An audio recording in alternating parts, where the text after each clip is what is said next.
जय सीताराम समस्त को नमस्कार। आज एक गुरुत्वपूर्ण विषय में आपण मानक कहि। बहुत लोक मो पाखक आसती, बापा माँ मैंने आसती कुंडली देखा कहती जे आम पिलार क्यों भली भाव विवाह हम, लव मैरेज हम ना अरेंज मैरेज हम।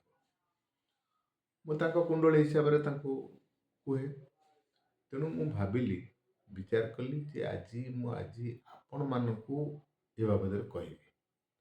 आपण मानक पिला मानकर कुंडली रे लव मैरेज जोग रही, अरेंज मैरेज जोग रही, किंबा जदि कौन युव बयसर पिला देखुता वीडियो को सेमानकर जातक लव मैरेज जोग रही ना अरेंज मैरेज जोग रही से बाबद से जापर। प्रथमे साधारणतः आपण को जानवा पड़ो जे 12 गोटी राशि बा 12 गोटी राशि मालिकों को आपण को जानवा पड़ो।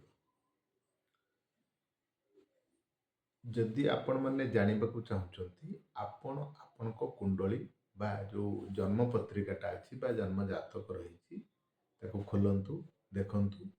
तर 12टी घर रही। गोटे प्रथम घरे जो लिखाई ल बा 1 नंबर जोटा लिखाई 1 रु 12टा पर्यंत संख्या रही 12टा घर रही। 1 नंबर टी होचंती जो घर से घर मालिक होचंती आपण। से भली पंचम स्थान बा 5 नंबर घर मालिक होचंती आपणकर प्रेम बा रोमांस स्थान। से भली आपणकर सप्तम स्थान बा सप्तम घर ये होचंती आपणकर स्त्री बा बेड पार्टनर बा आपणकर दाम्पत्य सुख। तेणु जातकर जेकोसी भाव बा जेकोसी घरे जदि सप्तम घर लॉर्ड बा सप्तम घर मालिक किंबा पंचम घर मालिक एकत्र बसी था, गोटे घरे बसी था, किंबा सप्तम घर मालिक पंचम स्थान रे बसी था, किंबा पंचम घर मालिक सप्तम रे बसी था, ताहले ये प्रेम विवाह। से भली आउ गोटे सूत्र होची जदि लग्न रे शुक्र बसी, शुक्र लग्न रे जदि बसी ताहले मध्य प्रेम विवाह। जदि पंचम घर मालिकंकर दृष्टि शुक्र उपरे पड़ुची किंबा सप्तम घर मालिकंकर दृष्टि जदि शुक्र उपरे पड़ुची ताहले ये मध्य प्रेम विवाह जोग।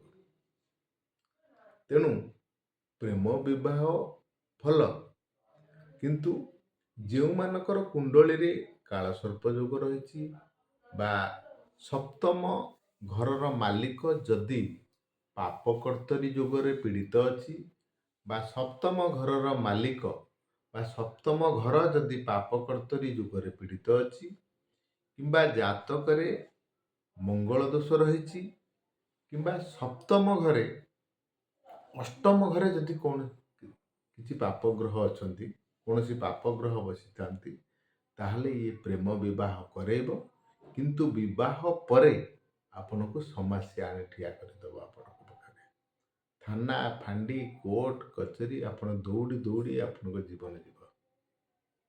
तेणु आपण प्रेम विवाह करंतु, किंतु जो माने प्रेम बंधन रे बांधी हवा पूर्व आपण प्रथमे डिसीजन नियंतु जे मु प्रथमे प्रेम करने पूर्व बा प्रेम विवाह करने पूर्व कौनसी उपयुक्त ज्योतिर्विद बा विद्वान ज्योतिर्विद पाखरे आपणकर कुंडलीटी को मैचिंग कर नियंतु। उभय उभय झील एवं पुअर कुंडली को मैच कर नियंतु। देखिए आपण लव मैरेज अत्यंत सुखमय हम। नचेत जदि उपयुक्त कुंडली मिलू न थाए ताहले जदि आपण मैरेज करती ताहले आपण को निश्चित समस्या आड़ को टाणी नब समय। ତେଣୁ ଆପଣମାନଙ୍କୁ ମୋର ଭିଡ଼ିଓଟି ଯଦି ଭଲ ଲାଗିଛି ମୋତେ ଟିକେ ଲାଇକ୍ କରନ୍ତୁ। ଆପଣଙ୍କର ମତାମତ ମୋତେ କମେଣ୍ଟ ମାଧ୍ୟମରେ କୁହନ୍ତୁ। ଯଦି ଆପଣ ଜାଣିବାକୁ ଚାହୁଁଛନ୍ତି ତାହେଲେ ମୋତେ ଫୋନ୍ କରିପାରିବେ। ରହିଲି, ଜୟ ସୀତାରାମ। ଭଲରେ ଥାଆନ୍ତୁ ସମସ୍ତେ। ଜୟ ସୀତାରାମ।